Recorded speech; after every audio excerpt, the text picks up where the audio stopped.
पहिल्या चेंडूवर ज्या पद्धतीने गोलंदाजी अजयने केली, क्षेत्ररक्षण अजयने केलं, त्याच पद्धतीने सुरुवात अजय करतोय 6 धावांनी.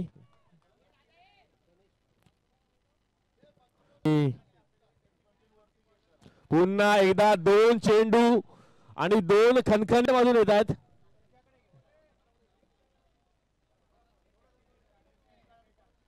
टॉस साठी याचा ओंकार मित्र मंडळ प्रतिनिधी जर तुमचा असेल, तुमच्या संघाचा कोण कॅप्टन. लॉफ्ट केला चेंडूला हवेत, चेंडू 6 धावा मिळतील. आजचा दिवस मला वाटतं अजय आडे याचा आहे. या दिवसा पूर्णपणे फायदा केला पाहिजे.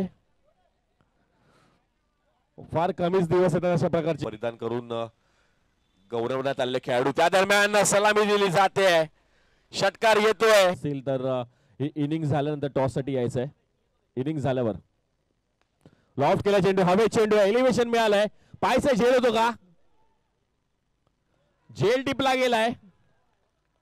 अग्रेशन पाहायला मिळतंय, युवा खेळाडूचा जोश पाहायला मिळतोय.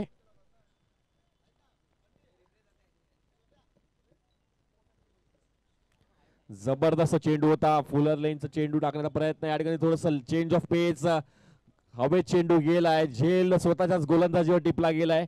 या अगोदर आपण जर पाहिलं तर अजयच्या माध्यमातून आणखीन एक फंबल झालेली झेल टिपला गेला होता, पण या ठिकाणी दुसरा झेल टिपला गेला स्वतःच्याच गोलंदाजीवर. नवीन फलंदाज येतोय उदय, माध्यमातून आपली कारकीर्द पाहायला मिळते उदयशी देखील. या ठिकाणी थोडा चांगला चेंडू होता. फुलर लेन चेंडू टाकण्याचा प्रयत्न, थोडीशी लेंथ मागे, दांडी गोल होते फलंदाज उदय याची.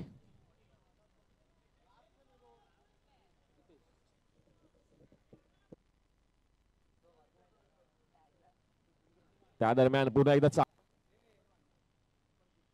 पुढे सरसा फरकावण्याचा प्रयत्न, या ठिकाणी चांगला चेंडू. या ठिकाणी पुढील चेंडू थोडासा रेंज मध्ये एलिव्हेशन मिळालंय. पायचं झेल होते का? झेल टिपणं खूप महत्वाचं आहे. Harsh what a catch.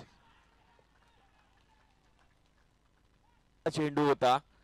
या ठिकाणी आपण जर पाहायला गेलो आणि कुठेतरी या विकेटची गरज होती, थोडासा फुल पिच चेंडू होता, बॅटच्या रडारमध्ये आला असता. या ठिकाणी मात्र एलिव्हेशन मिळालं चेंडूला, जबरदस्त स्ट्रोक पाहायला मिळाला. असं वाटलं कदाचित षटकार जाईल, पण एलिव्हेशन थोडंसं जास्त होतं आणि एवढा उंच कॅच टिपणं खूप कठीण असतं. हर्ष कौतुक केलं पाहिजे. हर्षच्या माध्यमातून एक चांगला झेल टिपला गेलाय. एक युवा खेळाडू आहे, युवा गोलंदाज